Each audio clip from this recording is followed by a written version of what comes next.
What's going on, Socialites? Ryan here, bringing you another recap of the Global Pokemon Society Draft League. We just finished week number 3 here in the Society, so technically that's week number 2 for the minors, which is where we're going to start off right now. So, kind of an update from last week. As you may remember, we've had some shakeups in coaching this minor league season. Nothing too out of the ordinary. I mean, when you bring in a bunch of new people, some of them just don't stick, and that's why that's one of the reasons for the minor leagues. Like, hey, can you go through the grind of a draft league season? You know, it takes a lot of weeks. You know, it's a grind. Only the best make it through. So, again, we decided not to have an 8th team, which is why you see the Ascendancy there, but flat 07. So everyone just got a bye week now, kind of shuffled into their schedule. So we got El Paso sitting at 2-0 with 5 points. The Simi-Winnie Sears also 2-0 with 3 points. So these are kind of like your two front runners here. The Mighty Psyducks take a loss. They drop to 1-1, but they still have 2 points.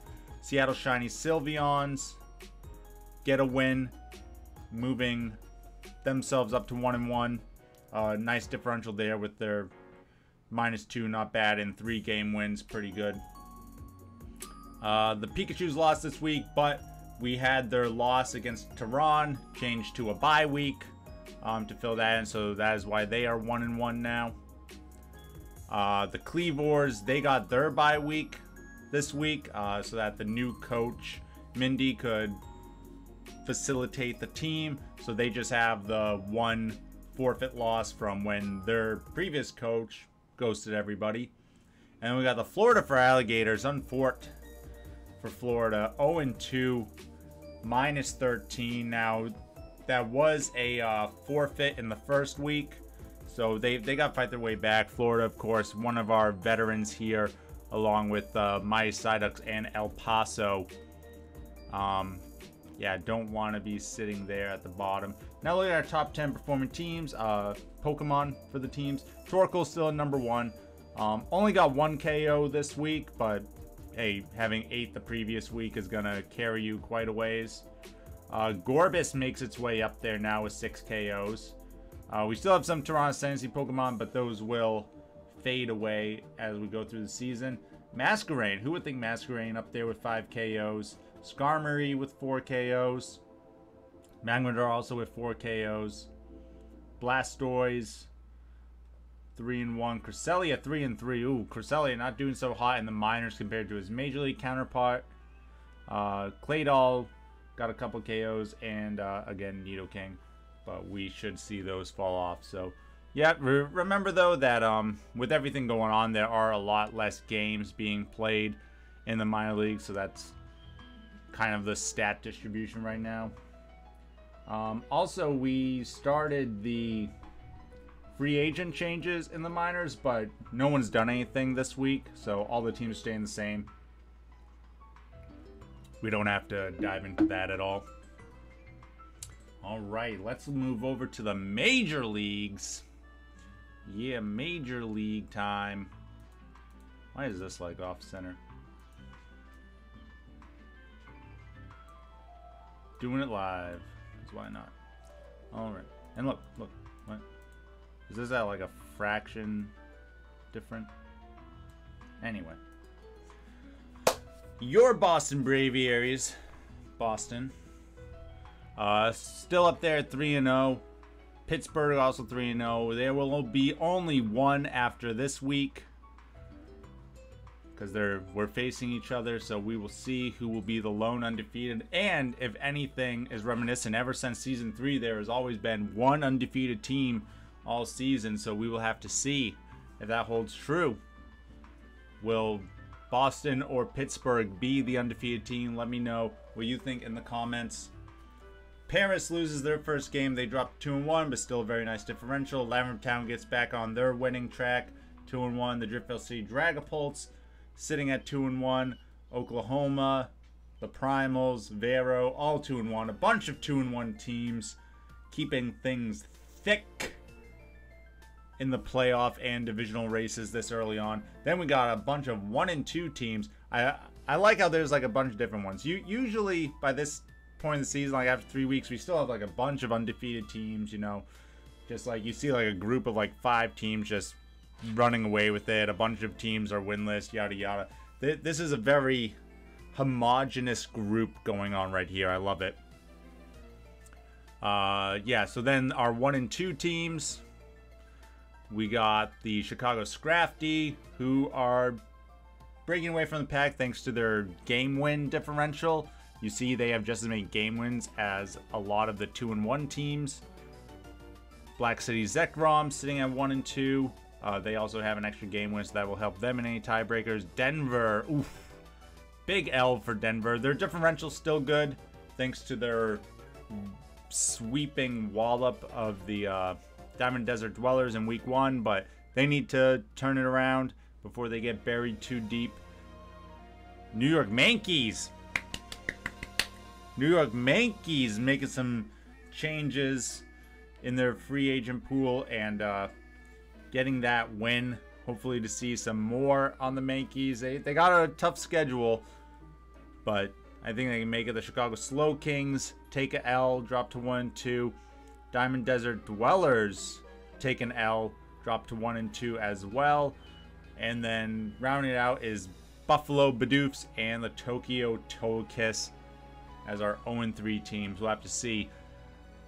Will we have a winless team this season? Last season was our LA Kinglers, who are not playing in Season A, so we'll have to see if either of those teams ends up being winless. So what do you think? Boston and Pittsburgh, only one's going to remain undefeated after this week. Which one do you think? And do you think we will have a team not get a win?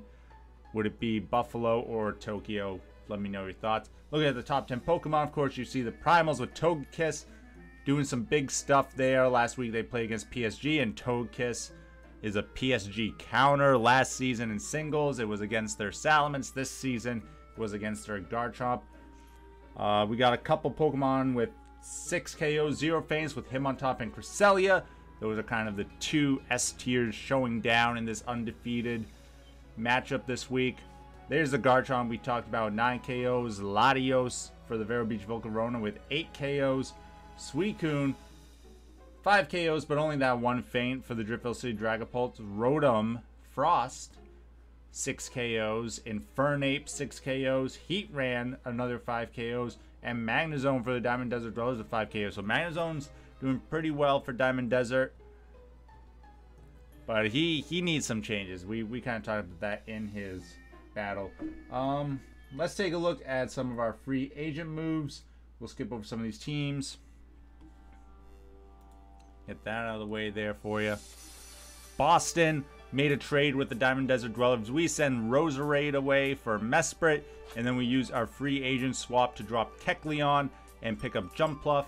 So Jumpluff, obviously a lot faster than Roserade, still can do the Sleep Powder thing, has a lot better support moves with Encore, Helping Hand, Rage Powder. Yeah, but just being able to get those fast sleeps, really good for Jumpluff. And Mesprit kind of replacing Kecleon as our Trick Room setter, and just, you know, it's just a great bulky Pokemon, has great coverage moves. Just like Kecleon, loses out on that Protean, but it has a way better special attack stat, so, you know, it probably evens out a little bit if you're throwing a Life Orb or something on there. Let's see, who else made some changes here? Probably look that up, actually. But yeah, Boston definitely making like some of the major changes here. We go over to Driftvale. They're the next ones here. And they dropped Skuntank, picking up Rotom. They wanted to get Mismagius, but another team got Mismagius. We'll go over that. So they wanted a Ghost Pokemon with Levitate. Rotom's still fine. Rotom gives you some good utility and stuff.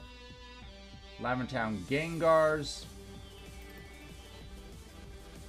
They dropped Ursaring and picked up Girafarig. They wanted another Trick Room user, and it's kind of tight because Trick Room just doesn't get a lot of distribution in this generation. So, I mean, I guess Girafarig is the way to go. It is only weak to Bug and Dark, so I guess that's a thing. Then we got Pittsburgh making a swap. They dropped Empoleon, picking up Drapion. Interesting choice. That means they don't have a water type anymore. Their team, other than Cresselia, and I guess not Honchkrow, Leafeon a little bit, because I don't really count Murkrow as like too much of a threat. I picked up a couple KOs this past week, mainly due to Pokemon being low and it using Foul Play. But starting to get some ground weaknesses there. You see 4 of its Pokemon with ground weaknesses, but of course Cresselia with that Levitate. Don't care none about that. But we'll see. Looks like it wants some more offensive pressure, but I don't know, like with Infernape and Rampardos, and even Leafeon has a super high attack. Do you really need Drapion? Must be for something. They're going up against me. I guess Poison against Clefable. And we don't really have a ground type, so it'll probably do alright. And last but not least, we kind of mentioned them already, but the Vero Beach Volcarona, they dropped their Weezing tandem of Weezing and Slacking, and they pick up Alakazam and Mismagius, however you want to pronounce it. So they got the Mismagius that Driftvale wanted, due to Vero being lower in the standings currently. Now, they have a lot of dark weaknesses. Like, you just look at their first 4 Pokemon, right? It's all ghost and dark weaknesses there. They do have Weavile, but Weavile isn't tanking anything. Like, it's still going to take 50% from a lot of, like, these knockoffs and Shadow Balls and stuff. So, I don't know. Seems like they got a lot of fast offensive Psychic types now with Latios, Alakazam, and Azelf. I was trying to trade for Azelf. They didn't want to budge on, but we're happy with Mesprit. Still keeps a sort of like a Trick Room thing for us. But yeah, let me know what your thoughts are going into week number 4 here. What teams do you like now that they're starting to gel a little bit? Who do you want to see more of? What teams do you feel like haven't been being showcased a lot? Oklahoma hasn't been recording their videos, so we only have like 1 video of them, which is their loss against PSG. But if they're not recording, we might not see them. We'll see them against Vero this week, so that'll be good. We might see them against Diamond Desert Dwellers the week after. Oh, well, okay, we're going to see them like 5 out of the next 6 weeks at a minimum, so you're going to start seeing a lot of them. Black City we'll see a couple times. Obviously, you'll see all of Boston.